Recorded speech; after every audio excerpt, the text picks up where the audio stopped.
Hello, everybody. Welcome back to the Grandma Bethany channel right here on the YouTube website. Today, we have a real super duper doozy of a video because I'll be sharing some of my favorite survival horror delights with all of you wonderful people on the interweb. The first video game we'll be discussing is the one you're seeing on the screen right now, and that's Zombie U by the fine folks over at Ubisoft. Your Grandma Bethany is old enough to remember when Zombie U launched on Nintendo's Wii U console all those many moons ago. Before many of you were even born, I suspect. Back then, it wasn't very common at all to see mature-rated games on a Nintendo platform, so Zombie U had a rough go of things, I'm afraid. Because not only did the Wii U console sell like a big old pile of poo-poo, but the audience that would most appreciate a mature survival horror video game like this were on PlayStation and Xbox. Not so much the family-friendly Nintendo console. Now maybe you've heard people say that Zombie U is buggy and feels unfinished, and to that I say yes. It had a troubled development cycle and it shows. It even started out as another game entirely. Killer Freaks from Outer Space, I believe the original concept was. The game has its quirks and shortcomings for certain, and your grandma sure isn't here to pee on your leg and tell you it's raining. Oh no, dearie, not at all, because your grandma is a straight shooter through and through. And above all else, I want to help you make informed purchasing decisions, because we all need that in today's crappy economy now, don't we? In Zombie U, the player controls randomly generated characters trying to survive a zombie apocalypse in London, England.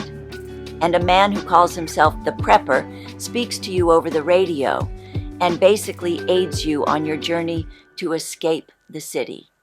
He sounds very handsome and charming with his adorable little accent, and he kind of gives Grandma the special tingles when he speaks. Oh, and if your character dies, then you get to play as a new one. So, there is a perma-death system in this video game, which really does add an extra layer of tension, I tell you. If you're anything like me, then the thought of cracking zombies in their big dumb heads with a cricket bat is what true fantasies are made of. You get to do that in this video game, and by golly, it never ceases to warm my heart and put a smile on my face from ear to ear. As you all know, zombies are hooligans by nature, and a cricket bat to the head is the perfect way to knock sense into them. All of the familiar genre tropes are here: resource management, backtracking, ammo conservation, and what have you. The atmosphere is thick and foreboding, and a single zombie can take you down easily if you're not being careful, so the challenge is certainly present. Grandma recommends the Wii U version above all others because how the unique gamepad was used for the inventory and map. Plus, there is a neat local multiplayer mode only available on the Wii U. My grandson Toby and I spent many wonderful hours playing that one together late at night, with the lights dimmed and the curtains drawn. Okay, everybody, I'm really super duper excited to talk about this next video game because I bought it on a whim several years ago for my PlayStation home entertainment system without knowing very much about it at all. But I just fell head over heels in love with this little small indie horror darling. I'm talking about White Knight, developed by Osome Studio. Holy macaroni. Where do I even begin with this diamond of a game? You play as a handsome young man who suffered a scary car accident. He stumbles into an old nearby mansion looking for help. And of course, things are not as they seem. The story takes place during the 1930s, and the game leverages a black and white film noir aesthetic, which is nothing short of engrossing. Your old grandma just loves the overall presentation of this game, I tell you. As you're wandering around the mansion, you'll encounter these spooky ghosts who are quite bothersome, if I may say so. And that's another point I want to make, dearie.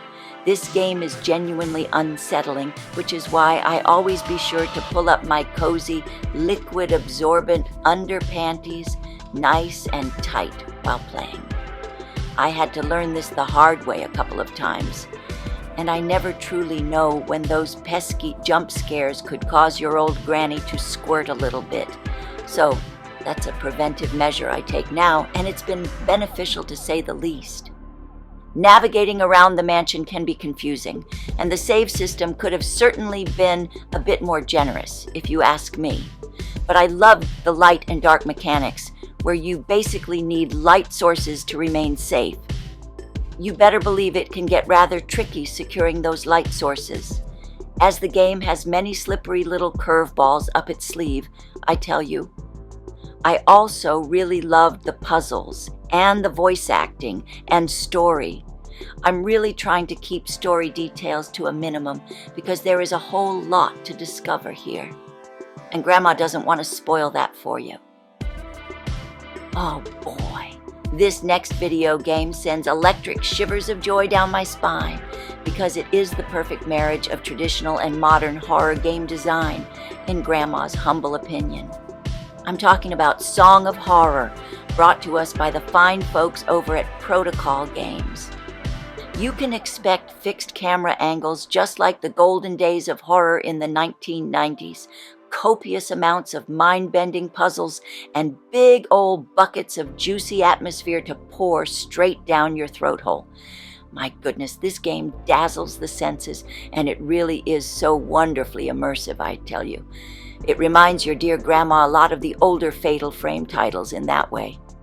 The story begins with the vanishing of an acclaimed writer, along with his family.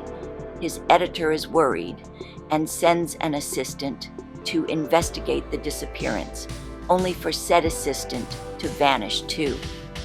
What follows is a chain of events that lead to the discovery of something horrible, but I'll leave it there to prevent spoilers. I don't even bother wearing my absorbent underpanties because this game is beyond terrifying, I tell you, so I already know those pesky squirts will be a constant nuisance. My grandson Toby will set up my 32-inch television set in the bathroom, and I'll just sit comfortably on the toilet bowl all night long while playing. Sure, these old wobbly legs get numb sometimes, but a few Long Island iced teas will help dull that numbness rather nicely. I can still enjoy the video game in privacy while nibbling on my saltine crackers. Okay, here's the last recommendation Grandma has for all of you nice viewers. I say last, but certainly not least. I'm willing to wager that not many of you are familiar with this one, considering it is quite obscure, even by indie game standards, I would say. I'm talking about a surrealist horror adventure called Mothered. It is brought to us by those charming little rascals over at Enigma Studio. You know who they remind me of? I would say Puppet Combo Games, with the PlayStation 1 graphic stylings and VHS filters. But the comparison for me kinda stops there, because Mothered is far more cerebral than your typical goofy Puppet Combo romp. This video game asks deep existential questions and functions on a whole other wavelength, that's for certain. You play the role of Liana, a young girl who just arrived home to stay with her mother after undergoing a major surgery of some sort. Upon arriving home, all you find is a creepy mannequin who claims to be your mother, and a brother who speaks to you from behind his bedroom door, but never face to face. He never leaves that bedroom of his. Grandma thinks he's an unsociable little weirdo. And so is that strange mother, I tell you. I mean, just look at the way this mannequin lady moves. Grandma has seen these wonky, twitchy movements before, you know. That's right. During the 1960s, with all of these hippie bums puffing away on their marijuana cigarettes and stripping down to the nude in public parks. babbling incoherently with their rock and roll and all of that foolishness. It's nothing but hooliganism, I tell you. So, yeah, that's right. What was I saying again? Oh, I remember now. This is a good video game. That's what I wanted to say. In fact, all of these games are wonderful delights. You should play them, but stay away from those drug smokers. And don't let those bums near your game collection either, because they will steal your games to fund their drug habits.